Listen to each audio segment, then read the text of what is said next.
Okay. 45 minutes into the written portion of the Chunin exams, Ibiki announces that it's time for the 10th and final question, but he ominously states that while their team would fail the exam if they do not take it, failure to answer it correctly would result in the participant being barred from any future Chunin exams. Fretting over the unpredicted turn of events, Naruto refuses to give in to fear with his outburst, putting the minds of those remaining at ease. Seeing that no one else would be leaving, Ibiki reveals that the first 9 questions were to test their skills and intelligence, gathering while the final question was to test their resolve. Can you hear my crunching in your video? Passing Ibiki's test, the proctor was amused to find that Naruto passed without answering any of the questions, while the remaining genin meet their next examiner, Anko Mitarashi, the next day at the site of the second phase of the exam, the Forest of Death. Episode 26. The episode is an anime-exclusive episode for Kano Hamaru and his classmates' news report starring the Chunin in training. Before the second exam can begin, Kono Hamaru and his friends pull the members of Team 7 aside for interviews, where they retell the story up until this point. They discuss the Hokages, the Rogue Ninja, etc. Episode 27. Anko briefs the candidates on their goal for the second portion of the exam. Each team is given one of 2 scrolls, a Heaven Scroll or an Earth Scroll. Once in the forest, they must take the other scroll from an opposing team and reach the tower in the center of the forest with both to continue. After receiving their scroll, each team enters the Forest of Death simultaneously. Episode 28. A few minutes after entering the Forest of Death, Naruto leaves the team to relieve himself, but he's knocked out by a genin from the Hidden Rain Village, who mimics his appearance to infiltrate Team 7. Luckily, through seeing through the disguise, Sasuke drives away the attacking Rain Genin, while he and his teammates go over a password to identify themselves in such a situation. Naruto is separated by the others by a powerful gust of wind before being swallowed by a giant snake. In the meantime, Sasuke and Sakura are disabled by a grass ninja named Shiore before they even fight. Sasuke and Sakura have visions of their own deaths upon looking into Shiore's eyes, paralyzing them with fear. Regaining his composure, Sasuke flees with Sakura as Shiore pursues. Luckily, having managed to kill the snake, Naruto arrives in time to save them both. Episode 29. Despite Naruto's timely appearance, Sasuke offers Shiore the scroll in exchange for their lives. Sasuke then throws the scroll to Shiore, but Naruto intercepts it. Naruto punches Sasuke during his attempt to convince Naruto to give the scroll up, causing Naruto to accuse Sasuke of being an imposter, as the Sasuke he knew would never be so weak and cowardly. Shiore summons a giant snake and engages Naruto. He uses the Nine-Tailed Chakra to fight. Eventually, upon learning that his opponent is the host of the Nine-Tails, Shiore seals Naruto's ability to access the monster's power. As Naruto's unconscious body is saved by Sakura pinning it to a tree with a kunai in mid-air, Sasuke manages to muster the courage from Naruto's words to fight. Meanwhile, Anko learns of 3 faceless corpses found near the exams. One of them revealed to be Shiore, and recognized the technique used to remove their faces. Episode 30. After the deal with Orochimaru, Sakura... After a protracted battle with a mysterious ninja posing as Shiore, Sasuke traps Shiore and uses the Dragon Flame technique to incinerate his attacker. However, Shiore is still alive with his face partially melted off, revealing a part of Shiore's true face. After extending his neck to inflict Sasuke with an unidentified mark, the ninja introduces himself as Orochimaru. Okay, I remember this part. Burning the scroll he possessed. Orochimaru leaves while promising that Sasuke will look for him in the future. Anko eventually finds Orochimaru, revealed to be his former teacher, and unsuccessfully tries to kill him while learning that his target was Sasuke, and that any interference in the Chunin exams to remove the youth from the proceedings would end terribly for the Hidden Leaf Village. Episode 31. After the ordeal with Orochimaru, Sakura managed to move her teammates under a tree to tend to their wounds overnight. Oh my goodness. During this time, Sakura is unaware that her team are being watched by Team Dosu, and wards off a squirrel that they have placed a paper bomb onto, without knowing that it had been made into an explosive device. Soon after, the Sound Genin made their presence known as they revealed their intent to kill Sasuke while dealing with the numerous traps that Sakura had prepared to defend her teammates. Luckily, having been guided by the squirrel after saving it, Lee arrives to protect Sakura. As the battle ensued, Lee uses the primary lotus on Dosu, but the impact is cushioned by Zaku Abumi, and Lee is knocked out. Episode 32. With her teammates and Lee all unconscious, Sakura is forced to fight on her own before one of the Sound Genin, Kintsuchi, grabs the girl by her hair, and proceeds to insult her for her perceived vanity. This causes Sakura to remember her past with her own rival, Ino. Okay, I remember that too. And she was reminded of the reasons for growing her hair so long.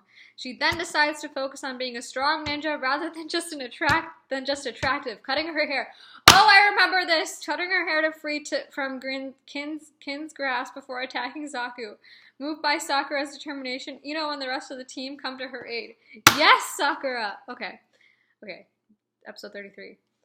Team 10 battles Team Dosu, each using their unique techniques to battle. However, though Ino uses her mind transfer technique on Kin, the sound Genin regain the advantage before Sasuke suddenly awakens. Empowered by Orochimaru's curse mark, Sasuke becomes a cruel and sadistic monster as he easily defeats Zaku while breaking his arms. Terrified by Sasuke's extremely cruel brutality, Sakura stops him before he can inflict fatal injuries on either of the remaining sound Genin. Deciding that they stand no chance, Dosu leaves their scroll behind so that he and his team can retreat without further harm.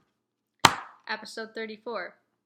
As Team 7, Team 10, and Team Guy recover, Team 8 witness Gaara mercilessly kill a team of Rain Genin. Although Gaara prepares to turn his attention to Team 8, his siblings persuade him to leave them alone.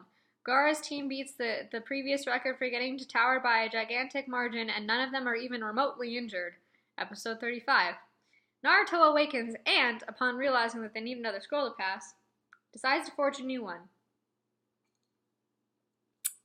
but has to open their existing scroll to do so, an action banned by the rules of the exam. However, before he could do so, Kabuto, separated from his team, stops him, stating that those who did would be rendered unconscious until the end of the exam. He then accompanies Team 7 to the tower in the center of the forest. Along the way, the group encounters a genjutsu set by Rain Genin group whose teammate Sasuke had defeated previously. By the time they realize they are not getting any closer to the center of the forest, they are attacked by a number of clones. Episode 36. The team realize they are in another genjutsu. In order to draw out the assailants, Naruto Uzumaki disguises several of his shadow clones as his teammates and fight the enemy clones all night. When the Rain Genin believe that Team 7, exhausted from combat, Sasuke, Uchiha, Sakura, Haruno, and Kabuto corner them. After a brief struggle, Naruto knocks out the enemies and takes their scroll, at which point they head to the tower and meet with Kabuto's team. Unknown to Team 7, Kabuto submits all of the data he gathered on them to Orochimaru. Episode 37. Team 7 opens its scrolls inside the tower, summoning Iruka to inform that they have made it in time. He observes their growth and allows them to enter the main room where they will meet with their passing teams. Team 10, Team 8, Team Guy, the Sand Siblings, Kabuto's team, and Team Dosu. Hiruzen briefly speaks about what the exams are all about before entrusting Hayate Gekko to oversee the matches. Episode 38. Hayate reveals that an unusually large number of Genin got through the second stage of the exam. A series of one-on-one preliminary matches will be held to reduce the number of people, meaning that there will be a tournament for the next exam, eliminating the loser and promoting the victor. Kabuto drops out immediately upon notice, blaming his withdrawal on an injury sustained from an earlier part of the test. The preliminary matches are randomized with the machine, and the dials end at Sasuke Uchiha versus Yoroi Akado. Before Sasuke heads into battle, Sakura tries to stop him, saying that he will lose and get hurt severely if he doesn't use any chakra because he will surely awaken the cursed seal of power. Episode 39. Sasuke fights Yoroi, but is handicapped by his inability to use chakra due to the danger of activating the cursed seal. Yoroi's ability to absorb chakra gives him an advantage. Sasuke, in the heat of battle, remembers Lee's attack on him and uses it to create his own variant of the taijutsu move, Lion's Barrage. After using the barrage, he manages to suppress his cursed seal and wins the exam match. Kakashi Hatake takes him to an isolated location to hinder the cursed seal, only to be confronted by Orochimaru as he finishes. Back at the tower, Shino Aburame and Zaku Abumi begin their next match. Episode 40. Kakashi threatens to kill Orochimaru, a threat that Orochimaru takes lightly.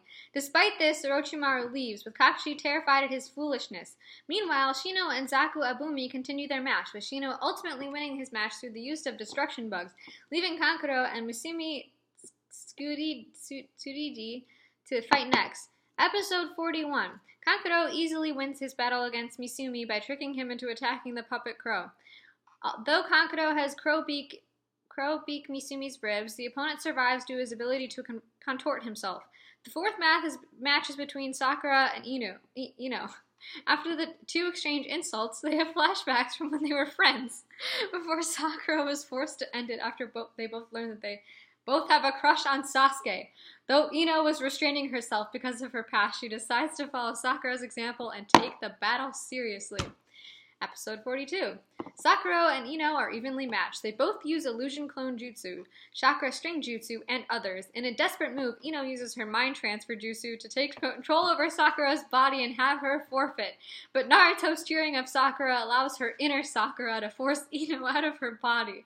The two girls having been pushed to their limits, Ino and Sakura decide to end the battle as they charge each other to land a powerful punch on each other. Though Sakura and Ino ended up both being eliminated after a double knockout, the ordeal did rekindle their friendship. Episode 43. The next match is between Temari and Tenten. Oh, I remember this. Tenten's weapons summonings are negated by Temari's wind-based attacks and she's defeated. Shikamaru, Nara, and Kin Skutsuchi are chosen for the next match. Although Kin ensnares Shikamaru in a genjutsu, he captures her in a shadow imitation technique. He forces her to knock herself unconscious. The next combatants are randomized, putting everyone into awaiting excitement, and in the end are revealed to be Naruto and Kiba Inuzaka. Episode 44. Kiba quickly embarrasses Naruto by sending him tumbling to the ground with one intense blow, but he soon discovers that Naruto will not be taken down so easily. Kiba and his dog Akamaru continue to prove too much for Naruto. He uses his superior strength and speed to dominate the match. Consuming special military pills that enhance their chakra, Kiba and Akamaru use a combination of their speed and special signature Man-Beast clone jutsu to overwhelm Naruto. Episode 45. As the battle continues, Naruto manages to trick Kiba into knocking Akamaru out. Despite this, Naruto is still at a disadvantage due to Kiba's pill-enhancing chakra, as well as his superior strength and speed. Kiba proves to be too fast for Naruto to the point that Naruto doesn't even have time to perform any jutsu. Using his speed to get behind Naruto, Kiba is about to land a finishing blow. Before he can make contact, however, Naruto accidentally farts in his face, stopping him in his tracks. Due to Kiba's greatly enhanced sense of smell, he's overwhelmed by the odor. As Naruto defeats him by using shadow clones in his own version of Sasuke's line barrage, Uzumaki Barrage.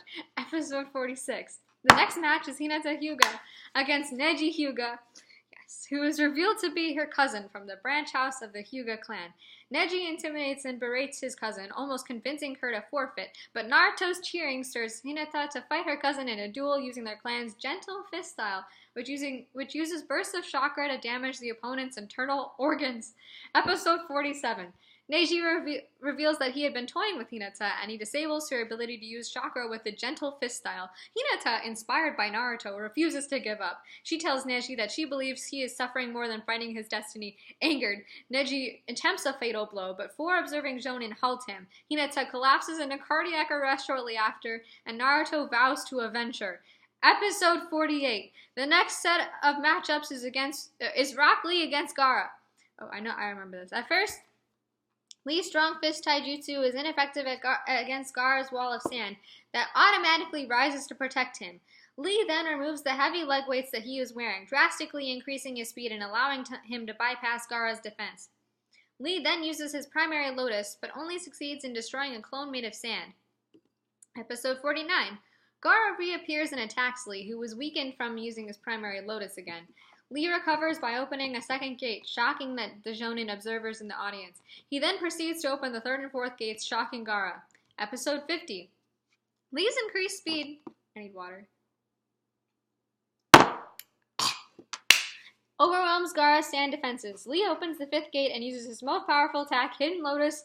Lee's power, accuracy, speed, and strength increased outstandingly, allowing Lee to inflict extreme injuries on Gaara with a fifth barrage of his. Unfortunately for Lee, Gaara survives the softening of his fall with sand and uses his sand coffin to crush Lee's left arm and leg.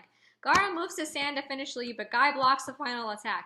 Lee, though unconscious due to the pain and covered in blood, rises to continue the battle, his desire to win fueling his broken body. At the end of the match, Rock Lee is crippled to the extent that he is unable to fight again. Guy regrets teaching Lee such dangerous techniques, but vacates the ring for the final match between Shoji Akamichi and Dosu Kinata. Episode 52. Naruto reluctantly agrees to train under Ebisu, and Ebisu tries to teach Naruto how to walk on water. As Naruto practices, Ebisu catches the old man, later revealed to be Jiraiya. Oh, I know who this is. I remember this. Flying on a woman's bathhouse. As Ebisu rushes to apprehend him, Jiraiya knocks him out with a single hit, leaving Naruto without a tutor. 53. Episode 53. After Jiraiya knocks out Ebisu, Naruto is left without a tutor. Naruto manages to convince Jiraiya to tutor him using his sexy jutsu. I remember this. While Jiraiya oversees Naruto's training, he quickly realizes that Naruto is the host of the Nine Tails. Jiraiya unlocks the seal that Orochimaru had placed on Naruto in the forest, and Naruto quickly grasps the concept of walking on water. Afterwards, Jiraiya speaks with Naruto about his two kinds of chakra. Episode 54. That night, having learned that he and his group were nothing more than tools for Orochimaru to test Sasuke, Dosu attempts to assassinate Gaara so that he can ruin Orochimaru's plan by killing Sasuke, during the finals. But Gaara quickly kills Dosu. This event is observed from a distance by Kabuto and the hidden sand village Jonin Baki as they confer about the planned invasion of Konokagure and by Sunakagure and Otogakagure. When they find that their conversation was overheard by Hayate, Baki quickly murders him. The next day, Naruto resumes his training with Jiraiya. He signs a scroll that will allow him to summon toads. Yes, upon trying to summon a toad, Naruto only manages to summon a tadpole. Episode 55. Sakura visits the hospital to see Sasuke, but finds that Sasuke is left. While there, Sakura checks on Rock Lee. Despite the injuries that may have taken away his hopes of becoming a ninja, Lee trains to regain his strength. This training causes him too much pain and he passes out. Elsewhere, the many finalists continue their training, with Naruto finally managing to summon a tadpole with hind legs. Sasuke himself is off training with Kakashi. Episode 56. Jiraiya realizes that Naruto's training is taking way too long and decides to use drastic measures. Knowing that Naruto can only tap into the Fox chakra using life or death situations, Jiraiya takes Naruto to a local chasm and throws him in. Unable to stop himself from falling, Naruto enters his subconsciousness and meets the Nine Tails for the first time. Though the Nine Tails is hostile towards Naruto, he gives the boy a bit of his chakra out of his self-interest. With the chakra, Naruto manages to summon a giant toad to stop his descent. Episode 57. Last episode, the giant toad, revealed to be Gambabunta, is angry that he's been summoned in a pit, and even angrier that Naruto is sitting on top of his head. Although Naruto informs Gambabunta that he summoned him, Gambabunta does not believe him. Determined to prove himself, Naruto rides atop Gambabunta's head until sunset. While Gambabunta tries to shake him off, Naruto falls shortly before sunset, but he earns Gambabunta's respect in the process. Gambabunta then takes Naruto to the hospital to rest, and that is the end of season 1 of Naruto. Wow, it took me 18 minutes, but now I have to read all of season 2. Okay, bye.